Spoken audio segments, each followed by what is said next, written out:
ये वीडियो सुनना बहुत ज़रूरी है और समझना भी बहुत ज़रूरी है। अगर आप इस वीडियो को सुनोगे और समझने की कोशिश करोगे तो आप तकरीबन अपने ज़िंदगी का एक बहुत इम्पोर्टेंट चीज़, ज़िंदगी की रीढ़ की हड्डी को समझ पाओगे। वरना आप ये जो लेक्चर दे रहा है, इस लेक्चर के कन्फ्यूजन में आप अपनी पूरी ज़िंदगी गुजार लोगे, आपको पता ही नहीं चलेगा। देखिए, ये एक आर्यवीर सिंह है जो अपने आप को हिंदुइज़्म का बताता है, और इसके आगे आप देखेंगे ये सज्जाद नुमानी साहब है, ये अपने आप को लफ्ज़ मुस्लिम कम्युनिटी के बताते हैं। अच्छा, ये दोनों जो लैंग्वेज यूज़ कर रहे हैं, उस लैंग्वेज पे ध्यान दीजिए। देखिए, लैंग्वेज और इंसान के एहसास एक ही है, लैंग्वेज डिफरेंट है। यानी कि इंसान के एहसास जो है, यानी कि इमोशंस एक ही है, लैंग्वेज डिफरेंट है। तो ये आप इस डिफरेंट लैंग्वेज में एक ही बात सुन रहे हैं और उसको ऐसा महसूस कर रहे हैं जैसे कि ये मेरे दुश्मनों के लिए बोला जा रहा है। यानी कि ये शख्स जो अपने आप को हिंदू बताता है, ये जो भी बात करता है ऐसा लगता है जैसे कि ये मुसलमान के खिलाफ बोल रहा है और हिंदुइज़्म के बेहतर के लिए बोल रहा है। और इसी तरह ये जब कहता है, ये अपने आप को मुस्लिम बताता है, और ये मतलब जो भी कह रहा है वो मुस्लिम के फ़ायदे के लिए है और दूसरी कम्युनिटी के लिए नुकसान है, या फिर दूसरी कम्युनिटी जो ज़्यादती कर रही है वो गलत है। तो अब यहाँ पर मैं अगर लफ्ज़ के ऊपर डिस्कशन करूँ तो आपको ऐसा लगेगा जैसे कि मैं दोनों पे इल्ज़ाम लगा रहा हूँ। तो मैं ये चाहता हूँ कि आप पहले ये पूरी वीडियो देखें, उसके बाद मैं आपकी इस वीडियो पे टिप्पणी के अपने एनालिसिस करूँगा।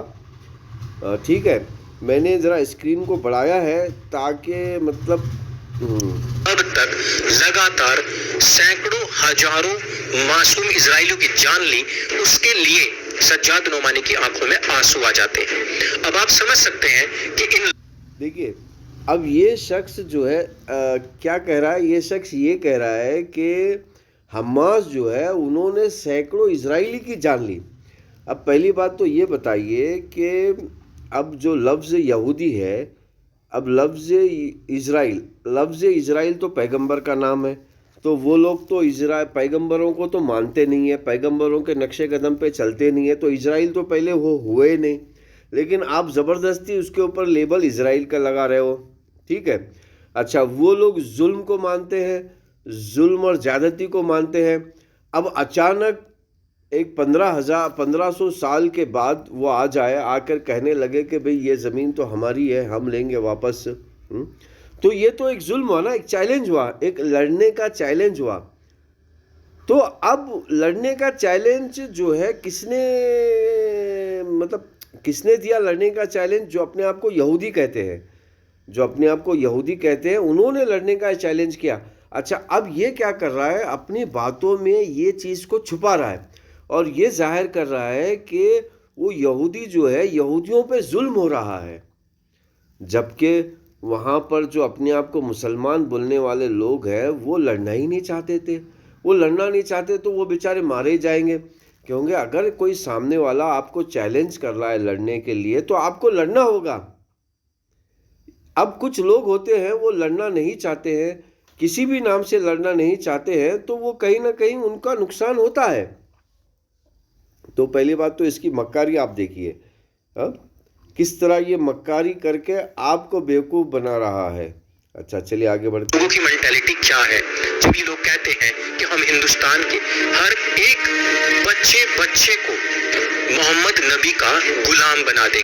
अब ये देखिए, अब पहली बात तो ये देखिए, सनातन धर्म में लफ्ज़ हिंदुस्तान तो है ही नहीं सनातन धर्म में, क्योंकि सनातन धर्म की माने जाए तो सनातन धर्म पूरे विश्व का धर्म है और पूरी विश्व उसकी धरती है। तो सनातन धर्म तो वहाँ का है ही नहीं, पूरी विश्व उसकी धरती है। देखिए, लफ्ज़ हिंदुस्तान तो सनातन धर्म में है ही नहीं है। लफ्ज़ हिंदुस्तान जब सनातन धर्म में नहीं है, तो फिर कहाँ से ये लोग ज़बरदस्ती लफ्ज़ हिंदुस्तान को सनातन धर्म में घुसेड़ रहे हैं। और घुसेड़ के देखिए, सनातन धर्म के अंदर जो धरती है, पूरी धरती मौजूद है और पूरी धरती को सनातन धर्म में है। लफ्ज़ हिंदू का तो वजूद और इस्तेमाल ही अभी 400 साल पहले से शुरू हुआ है, ज़्यादा से ज़्यादा। अगर ये हुआ भी है तो ये जो लफ्ज़ है हिंदू, ये खास करके जो भी स्थान, देखिए स्थान का जो लफ्ज़ है वो आज तक इस्तेमाल हो रहा है दुनिया में। किर्गिज़स्तान, तुर्कमेनिस्तान, उज़्बेकिस्तान, तकरीबन स्थान के नाम से 20 कंट्रीज है। वो 20 कंट्री की जगह जो है वो हिंदुस्तान है और ये भी है। तो किस तरह आपको एक नफ्सियाती जो है खेल में फंसाया जा रहा है। तो आपको समझना है, थोड़ा सा नॉलेज हासिल करना है। अगर आप खुद थोड़ा सा नॉलेज हासिल करेंगे तो उस चीज़ को समझ पाओगे।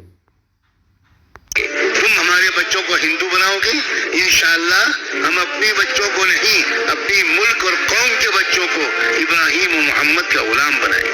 अब देखिए इन्होंने क्या कहा, तुम अपने बच्चों को हिंदू बनाओगे। देखिए, हिंदू बनाना ही तो इस्लाम है। अब इन्हें लफ्ज़ हिंदू का नॉलेज नहीं है और उसे लफ्ज़ मोहम्मदी का नॉलेज नहीं है। अब वो उनके पास नॉलेज नहीं है, उनके पास गलतफहमी है या कन्फ्यूजन है, वो कन्फ्यूजन को आपके ऊपर थोप रहे हैं। लफ्ज़ हिंदू बनाना ही तो इस्लाम है। जो नूह अलैहिस्सलाम के बारे में कुरान में बताया गया था, वो कहाँ है, वो कौन सी ज़मीन पे है? वो हिंदुस्तान में तो है, जो तुर्किस्तान, उज़्बेकिस्तान, कजाकिस्तान, पाकिस्तान, अफ़गानिस्तान, उस ज़मीन का तो वो वाक़या है। यानी कि लफ्ज़ हिंदू बनाना भी ऐसा ही है जैसे कि मोहम्मद की इत्तिबा करना। हिंदुइज्म के जो आखिरी अवतार है वो कौन है? वो मोहम्मद है। हिंदू तो अगर कोई मोहम्मद की इत्तिबा करता है तो वो कट्टर हिंदू बनता है। आप हैरान, मतलब आप भी हैरान होंगे मेरे लेक्चर पर और तकरीबन लोग हैरान होंगे। देखिए, अब कुछ लोग क्या करते हैं, कुछ लोगों को ज्ञान के बारे में, नॉलेज के बारे में, इल्म के बारे में ऐसा कर देते हैं जैसे कि इन्होंने कहा तो पत्थर की लकीर हो गई, बस इसके आगे सोचना ही नहीं है। तो मेरे प्यारे भाइयों और बहनों, देखिए नॉलेज की कोई बाउंड्री नहीं होती है और नॉलेज किसी के पास भी हो सकता है। देखिए, आज तक जो तुम गुमराह हो रहे हो, जो अपने आप को मुसलमान कह रहे हैं, वो भी गुमराह हो रहे हैं, क्योंकि वो लोग ये सोचते हैं कि ये आदमी के पास जो नॉलेज है वो किसी के पास नहीं है। अरे भाई, पहले बात तो एक लफ्ज़ को ऐड करो कि मोहम्मद के पास जो नॉलेज है वो किसी के पास नहीं है। मोहम्मद, अल्लाहुम्मा सल्ली अला मोहम्मदिन व अला मोहम्मदिन का जो नॉलेज है वो पत्थर की लकीर है, दूसरों का नहीं। अब ये इसी तरह, अब आप अपने आप को जो लोग हिंदू कहते हैं उनकी तरफ आप देखेंगे तो इसी तरह वो लोग भी करते हैं। इसी तरह वो लोग भी क्या करते हैं, उनकी ऋषि मुनि के पास जो नॉलेज है वो किसी के पास नहीं है, जबकि ऐसा नहीं है। वेदा और गीता, भगवत गीता, पुराणास, उपनिषद के पास जो नॉलेज है वो किसी के पास नहीं है। अच्छा, वो नॉलेज तो बांटते नहीं है, फिर अपनी हेकड़ी बांटते रहते हैं। इसी तरह अपने आप को जो मुसलमान उलमा कहते हैं, ये भी अल्लाह के रसूल का नॉलेज, कुरान का नॉलेज तो बांटते नहीं है, ये अपनी हेकड़ी बांटते रहते हैं।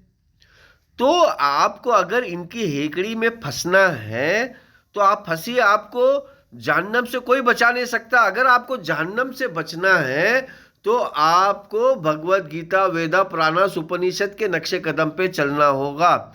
हिंदुइज्म के आखिरी अवतार मोहम्मद के नक्शे कदम पे चलना होगा। मोहम्मद के नक्शे कदम पे अगर आप चलोगे तभी आप जहन्नम से बचोगे, वरना आप कुछ लोगों की चालबाजी से गुट तैयार करने की जो प्रोसेस है, इनका जो गुट मतलब ग्रुप बनाने का जो प्रोसेस है वो बहुत ज़बरदस्त है। उसमें आप फंस जाओगे। देखिए, एक तरफ से ये शख्स एक अपना ग्रुप बना रहा है और एक तरफ से ये जो शख्स है, ये शख्स एक अपना ग्रुप बना रहा है। तो दोनों मिलके तो सेम ही काम कर रहे हैं। और बल्कि आप हैरान होंगे, भगवत गीता, वेदा, पुराना, उपनिषद, इसके ग्रुप बनाने की जो प्रोसेस है उसके खिलाफ है। और इसी तरह कुरान और हदीस, अल्लाह के रसूल, सहाबा इकराम की जो ज़िंदगी है, इसके बनाने का जो प्रोसेस है, ये जो बंदा ग्रुप बना रहा है उसके खिलाफ है। तो यहाँ पर सुनने वाले का प्रॉब्लम है। सुनने वाला समझ नहीं पा रहा है कि आखिर किसकी बात सही है, किसकी बात गलत है। सुनने वाला समझ नहीं पा रहा है कि किसकी बात सही है, किसकी बात गलत है। इसीलिए सुनने वाले को भी चाहिए कि थोड़ा सा वो अपनी आंखों से, अपने हाथों से कुरान और हदीस पढ़े, भगवत गीता, वेदा, पुराना, उपनिषद पढ़े, Bible, new testament, old testament पढ़े।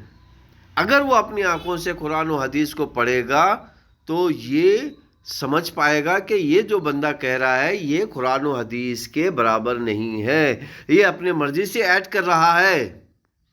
और इसी तरह कोई बंदा भगवत गीता, वेदा, पुराना, उपनिषद पढ़ेगा तो वो समझ पाएगा कि ये बंदा जो है पुराण, गीता, वेदा के खिलाफ बात कर रहा है। इसने तो कभी जिंदगी में गीता, वेदा पढ़ा ही नहीं है।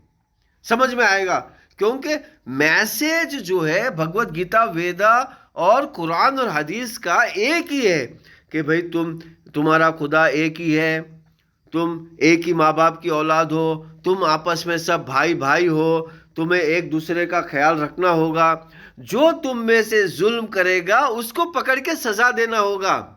अब उसको पकड़ के सजा देने की बजाय मजहब के नाम पे उसको बचाया जा रहा है। जो जुल्म कर रहा है, जो जुर्म कर रहा है, जुर्म यानी कि मुजरिम को मजहब के नाम से बचाया जा रहा है। और ये काम ये साफ भी कर रहे हैं भगवत गीता, सनातन धर्म के नाम पे, और वो काम ये कुरान और हदीस के नाम पे ये भी कर रहे हैं। तो मेरे प्यारे भाइयों और बहनों, और भी अगर कोई डाउट है, कोई सवाल है तो हमसे कीजिए, हम आपका जवाब देंगे।